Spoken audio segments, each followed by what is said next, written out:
Varicose veins కి సరైన చికిత్స కోసం సంప్రదించండి ఎవిస్ హాస్పిటల్. నమస్తే రమ్ గారు. నమస్తే జయ. ఏదైనా సరదా కథ చెప్తారు? చిన్న కథ చెప్పన. ఒక ఊళ్ళో ఒక భూస్వామి ఉన్నట్టు. ఆయనకి ఇల్లు, వాకిలి, తోట, మేడ, దొడ్డి, వాకిలి, పొలము, పుట్ర, చెరువు, చేట ఎన్నున్నాయో కనుచూపు మేర వరకు అయిందే. అసలు ఇల్లు మహాలక్ష్మి వైభవంతో తొలతూగుతూ ఉండేది. ఆయనకు ఒక్కటే లోటు, భార్య చనిపోయింది ఆయనకి. అయ్యో పాపం, పెళ్లి చేసుకోవాలని ఉండేది. ఏమడుగుతానులే, ఎవరిని అడిగితే ఏమంటారో లేని ఊరుకున్నాడు. ఈయనకి పొరుగున ఒక పేద రైతు ఒక ఆయన ఉన్నాడు. ఆయనకి మంచి చక్కటి గజ్జల గుర్రం లాంటి పిల్ల కొత్తుంది. దానికి 16 ఏళ్ళో 17 ఏళ్ళో ఉంటాయి. చిన్నప్పుడెప్పుడు అంత శ్రద్ధగా చూడలేదు ఆయన. అయితే ఏమైంది, ఒకనాడు తన పొలం పక్క నుంచి వస్తుంటే ఆ పక్కనున్న పొలం ఈ పేద రైతుది. 1 ఎకరం బాతకో ఎంతో ఉంది. ఆ పిల్ల అక్కడ చేలో నిలబడి ఏదో చేస్తుంటే ఆ పిల్లని చూసరికి ఆయనకు ఉత్సాహం వచ్చింది. అమ్మాయి, నువ్వు ఫలానా వాడి కూతురు కాదు అన్నాడు. అవునండి, నేను వాళ్ళ అమ్మాయినే అంతే. ఎన్నో ఏడే నీకు అన్నాడు. 16 ఏళ్ళు 17 వచ్చిందండి. అలాగా, నేను పెళ్ళాడదాం అనుకుంటున్నానే అన్నట్టు. అనేసరికి ఈ ముసలి నక్కకి పెళ్ళి ఒకటి తక్కువైంది. మంచిదండి, అలాగే అంది. అయితే ఏమన్నాడు, ఎవరినో ఎందుకు, నిన్నే చేసుకుంటానే అన్నాడు. ఆ తేరగా కూర్చున్నారు ఏంటండి ఇక్కడ అంది పిల్ల. నిన్నే చేసుకుంటానంటే ఏదో సరదాకి, ఎవరిది, నేనేం సిద్ధంగా లేనంటే తేరగా ఉన్నావని, నేనే తేరగా ఉన్నాను నీకు అన్నది. అనేసరికల్లా ఈయన, అట్లా కాదు, మా ఇంట్లో 7 వారాల నగలున్నాయి, మరి మా పెద్ద భార్యది వడ్డాణం ఉంది, వంకి ఉంది, 2 వంకీలు, కిరీటం ఒకటే తక్కువ, అన్నీ ఉన్నాయి, అవన్నీ నీకే ఇస్తా, పెళ్లి చేసుకోనన్ను అన్నాడు. వెళ్ళేది గిల్లేదు, వెళ్ళండి, పెద్దాళ్ళు మీకు పని పట్టలేదు, వేళకోళ్ళలాడతారా, వెళ్ళండి అంది. అనేసిన ఆయనకి తగ్గల. ఏమనుకున్నాడు, పిల్లని అడగకూడదు, వీళ్ళ నాన్న అడుగుదామని మర్నాడు ఏం చేశాడు, ఆ పక్కనున్న రైతుని, ఏమో సత్యం ఇలారా అని పిలిచి, పిల్ల పెళ్లి సంబంధాలు చూస్తున్నావా అని అడిగాడు. అడిగితే, లేదండి ఇంకా అంతే, ఎక్కడండి శక్తి అంటే, నువ్వేమీ ఆలోచించద్దు, 1 రూపాయి నువ్వు పెట్టద్దు, నీ పిల్లని నాకు ఇచ్చి పెళ్లి చేయి అనగానే తెల్లపోయాడు.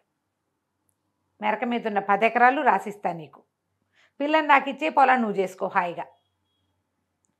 తర్వాత ఇంకో చిన్న పిల్లాడు ఉన్నాడు, ఒక 8 ఏళ్ళవాడు.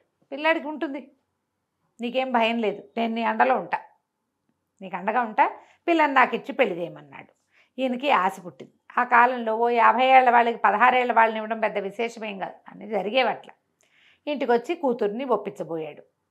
ససేమిరా అంది పిల్ల, నిలువు ఎత్తు ధనం పోసినా వాడిని నేను చేసుకోను, ఆ ముసలాయన్ని ఏమైనా సరే అనేసరికి, ఇప్పుడు పొలం ఇస్తానన్నాడు, పుట్టిస్తానన్నాడని ఏం చెప్పినా అది విందే. ఇక ఒప్పించలేకపోయాడు. సరే, ఆయన మళ్ళీ అడిగాడు, ఏమంటావు అంటే 4 రోజులు ఆగండి, అదే ఒప్పుకుంటుంది అన్నాడు. 4 అయింది, 40 అయింది అవటల్లా. సరే, ఒకనాడు గట్టిగా అడిగాడు, ఏంటో అలాగే గెంటేస్తున్నావు రోజులు, ఏదో ఒక మాట చెప్పాలి నువ్వు అంటే, సరేలేండి, ఒక్కొక్కేం చేస్తుంది, పంపించేస్తాలేండి మీ ఇంటికి అన్నాడు. అని మీరు పెళ్ళి ఏర్పాట్లు చేసుకోండి అని చెప్పాడు. ఈయనేం చేశాడు, చుట్టాలు పక్కాలు 50 ఏళ్ల భూస్వామి గారు అందరికీ చెప్పాడు, నేను మళ్ళీ పెళ్ళాడిపోతున్నాను, చక్కని చుక్క అని చెప్పాడు. చెప్పి అందరికి పెళ్ళి ఏర్పాట్లు చేసుకున్నారు. మొత్తం పెళ్లి దగ్గరకు వచ్చేసింది. ఈ పిల్ల దీనిదారిని దానికేం తెలుసు, అదే కదా. అయితే ఏమైంది, పెళ్లి రోజు పొద్దునే ఆయన తన ఉన్న పాలేళ్లలో ఒక మంచి మెరిక లాంటి వాడిని ఒకటి పిలిచి, ఒరేయ్, మన పక్కన రైతు ఉన్నాడు కదా, బక్క రైతు, వాడి ఇంటికి వెళ్ళి, వాళ్ళు దొరగారు మీరేదో పంపిస్తామన్నారు కదా, దొరగారింటికి పంపించమని అడుగు, పంపిస్తాడు, వెంబడబెట్టి తీసుకురా అని చెప్పాడు. చెప్పంగానే కుర్రాడు చకచక వెళ్ళాడు. వెళ్ళి రైతు గారి ఇంటికి, ఏమండే సత్యం గారు, మా దొరగారు పెళ్ళండి, మీరేదో పంపిస్తానన్నారట అనేసరికి ఈయన, సరే ఏం చేద్దామని వాళ్ళ ఇంటికి అవతలగా ఒక బీడు ఉంది.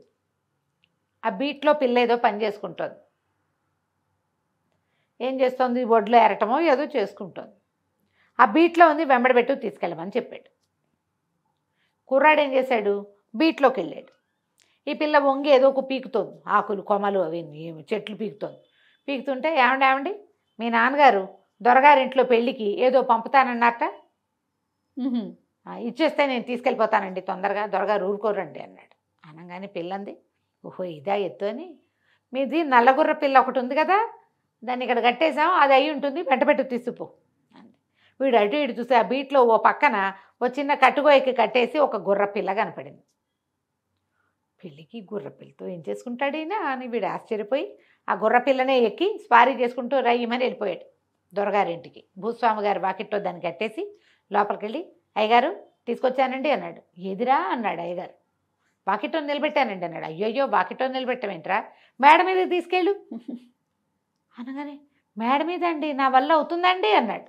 ఎందుకు కాదురా, పిల్ల ఈయనేమనుకున్నాడు, పిల్ల ఏదో మారం చేస్తోంది రావడానికి అనుకుని 2-3 సాయం పట్టించు, పైకి తీసుకెళ్ళి అనగానే వీడు సరే అని మళ్ళీ బయటికి వెళ్ళి ఓ 2 పనివాళ్ళని కేకేసి, ఒరే నేను మెడపుచ్చుకు లాగుతా, మీరు వెనకాల చోచో అనండి, చిన్న దెబ్బ వేయండి, ఎలాగో ఒకలాగా దీని కాలు ఒక్కో కాలు ఎత్తిపెట్టైనా సరే మనం మేడకిచ్చాల్సిందేరా దొరగారు ఆజ్ఞ అన్నాడు.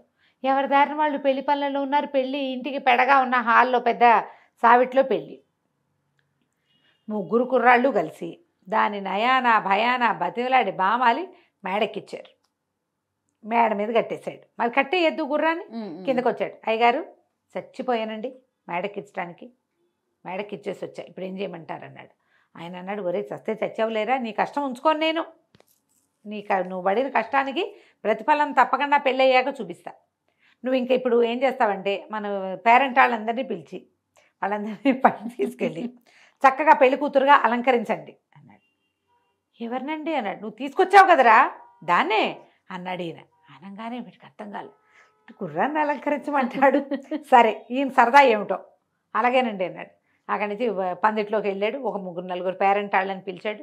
శివరమ్మ గారు సీతమ్మ గారు రండి అలంకరించమన్నారు అయ్యగారు అని చెప్పి, చీర అది ఆయన చెప్పాడు, నగా నాణ్యం దిగేసి చీర అది కట్టి తలకాయ దువ్వి పువ్వులు పెట్టి మెళ్ళలో పువ్వులు దండేసి తాళిబొట్టు కూడా చేత్తో పుచ్చుకురమ్మను అన్నాడు. సరే పైకి వీళ్ళందరినీ ముత్తైదులను తీసుకెళ్ళాడు. వాళ్ళంతా గుర్రాన్ని మొహానికి కాస్త పౌడర్ రాసి కళ్యాణ తిలకం దిద్దారు. ఓ చీర దాని మీద కప్పారు, ఓ దండని దాని చెవుల మీద నుంచి ఇలా ఉంటాయి చెవులు, ఇటు నుంచి ఇటు ఓ దండేశారు. నెక్స్ట్ ఏమిటంటే తాళిబొట్టు మెళ్ళో దండ, ఓ దండ ఒక పళ్ళెల్లో పెట్టుకున్నారు. తాళిబొట్టు కూడా ఉంది మేడ మీద అల్మర్లో. బంగారపు వస్తువులు అలంకరించారుగా, నెక్లెస్లు పెట్టగలిగినని పెట్టారు. దానికి ఎన్ని పెట్టగలరు, కొన్ని పెట్టగలరు. అది ఇంత దాని మెడ ఇంత పొడుగుంటుంది. పట్టిన అలంకారాలు దానికి అలంకరించారు. 2 చీరలు కప్పారు. కిందకు వచ్చాడు. అలంకరించామండి అన్నాడు. ఇంకేమిటి ఆలస్యం, తీసుకురా అన్నాడు ఆయన.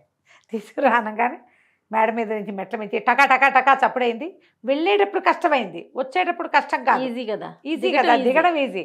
టకటకలాడుతూ దిగింది. పెళ్లి కూతురు పందిట్లోకి తీసుకొచ్చారు. పందిట్లోకే ఆయన నిర్ఘాతపోయాడు. వచ్చిన వాళ్ళంతా గెల్లమని నవ్వారు.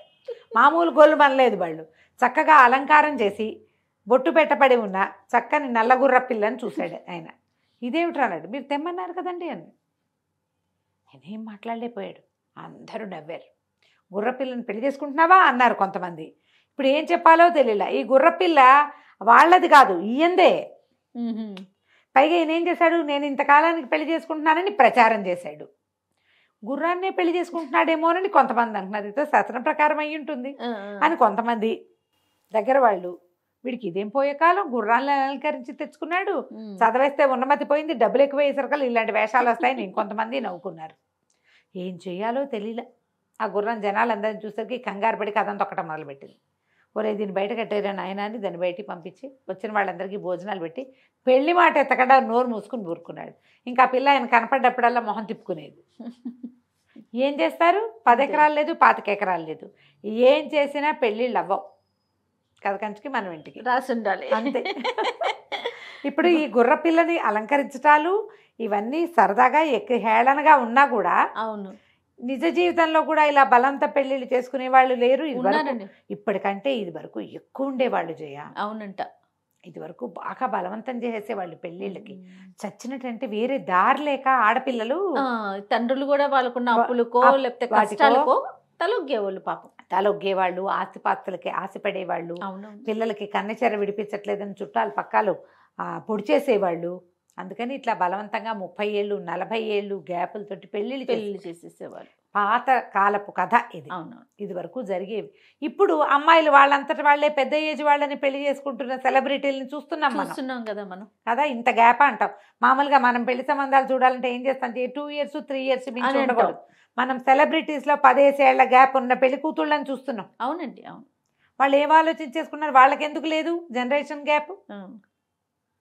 అది జనరేషన్ గ్యాప్ వాళ్ళకు కూడా ఉండాలి కదా. వాళ్ళు బాగానే కనపడుతున్నారు. అవునవును, అవును. కదా? సంఖ్య అయితే ఎక్కువగానే ఉంది. నా సంఖ్య ఎక్కువగానే ఉంది. వాళ్ళని ఆదర్శంగా ఎవరు తీసుకోవటంలా. 5 ఇయర్స్ మ్యాక్సిమం, అంతకంటే అవును, గ్యాప్ ఉండకూడదు. అవును. జనరేషన్ గ్యాప్ వచ్చేస్తుంది అనుకుంటున్నారు. ఇది వరకు ఏమీ ఉండేది కాదు జయ. 30 ఇయర్స్ గ్యాప్ వా. చాలా సహజంగా ఉండేది నిజంగా. రైట్ రామ్ గారు, నమస్తే. నమస్తే జయ.